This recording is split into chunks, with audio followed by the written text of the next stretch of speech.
David and the people had just made an astoundingly generous gift to build the very first permanent temple of God.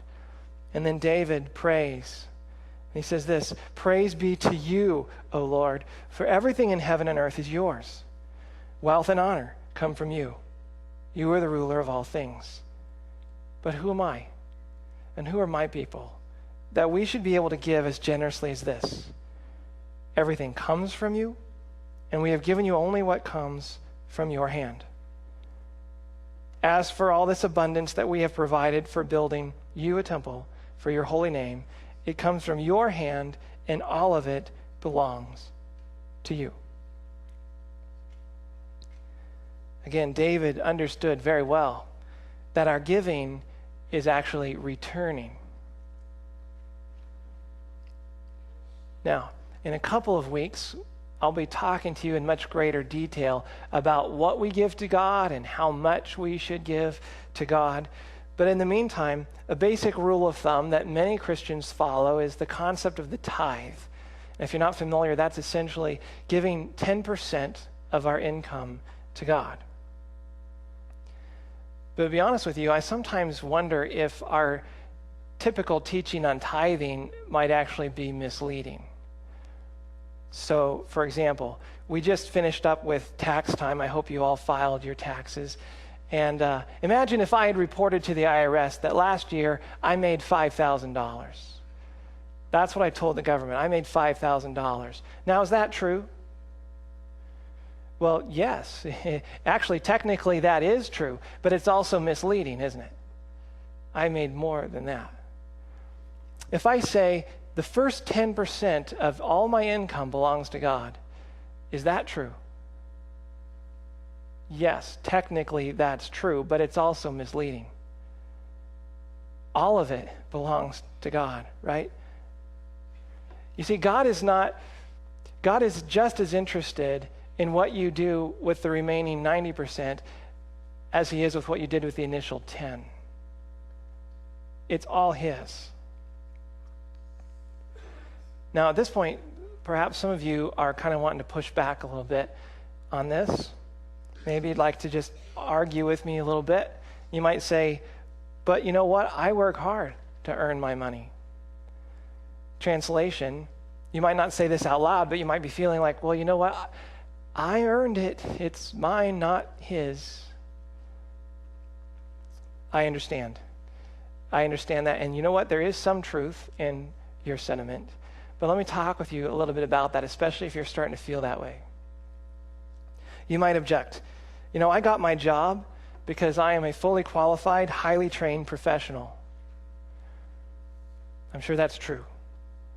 But most likely, there were other equally qualified people who did not get hired, which makes your job a gift from God, a trust. You might say, you know what, I get to work on time, I put in an honest day's labor, and I work hard to earn my money. That may be true. But it's also true that there are many other hardworking people with as much integrity as you have who don't make nearly as much as you do, which makes your paycheck a gift from God. It's a trust. You might object, I went to college and I worked hard in graduate school so I could get a high-paying job. Granted.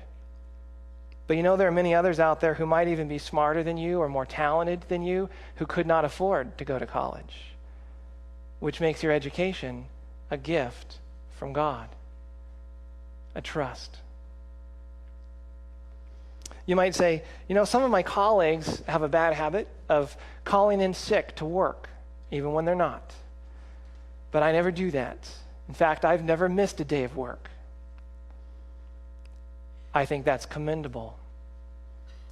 You're to be honored for that. And who is it that keeps you healthy? So in this way, even your health is a gift from God, a trust from him. One more. You might say to me, all right, preacher, here's the bottom line. When that alarm clock goes off early in the morning, God's not the one who drags his tired body out of bed and goes to work. I am. Well, I understand. And you know what? There's truth in what you say. I think what you're doing is you're appealing to the universal law of sowing and reaping. And it is true. It is true that in some cases, some people are poor because they're lazy, or they're dishonest, or they're just unwilling to apply themselves. And so we could compare ourselves to those people and then feel entitled to what we have earned. But I assure you, there are many, many people in this world who are a lot smarter than you, perhaps have more integrity than you do. They're stronger than you, healthier than you. They spend less than you do. They save more than you do. And quite frankly, they could work you under the table. And many, many of these people, if they saved every penny of everything they earned for the rest of their entire lives, they still wouldn't amass as much money as you already have right now. What makes the difference? Why are you rich and they are poor? In a word, location. Most of it hinges on where we're born. Keep in mind that the vast majority of the population on planet Earth live on about $1 a day. And it's not their fault. Because it doesn't matter how hard they work, or how diligently they study, or how much they apply themselves, or how smart they are, or anything else. They live in a setting and they live under a system in which it is just not possible to amass much wealth. And this makes even your place of birth a gift from God. Trust. Deuteronomy 8 says this: "You may say to yourself, my power and the strength of my hands have produced this wealth for me. But remember the Lord your God, for it is He who gives you the ability to produce wealth." So if you think about it, you and I have nothing that is not a gift from God. Our money belongs to Him. Our jobs belong to Him. Our health, physical strength belong to Him. Our intellect and our education are gifts from Him. Our training, our mentors, our opportunities are gifts from Him. Our talents, skills, and abilities, all gifts. Everything we have is from Him and for Him. We're just managers. We are trustees. We are stewards. So the relevant question is, are we good stewards or are we poor stewards? Are we faithful managers or not? Are you a trusty trustee? Perhaps an illustration would help. I have here in my pocket an envelope containing $1,000. There are 10 $100 bills here, and I'm going to give this to Abner and Brenda for a little while. And I bet you wish you sat up here now. Okay, now I want you to represent the whole congregation so everyone can relate to what you're doing. Now, here's the situation. I'm just going to imagine for a moment that I'm going to go away on a long trip. Now, I'm going to go away perhaps overseas, and I'm going to be gone for a year or perhaps more. And while I'm gone, I've asked you to take care of my things. I want you to handle all of my affairs. So I want you to house sit, and I want you to babysit, and I want you to move into my house. I want you to drive my vehicles. I want you to use my money to take care of all of my affairs. Now, I'm not going to pay you a traditional salary for this.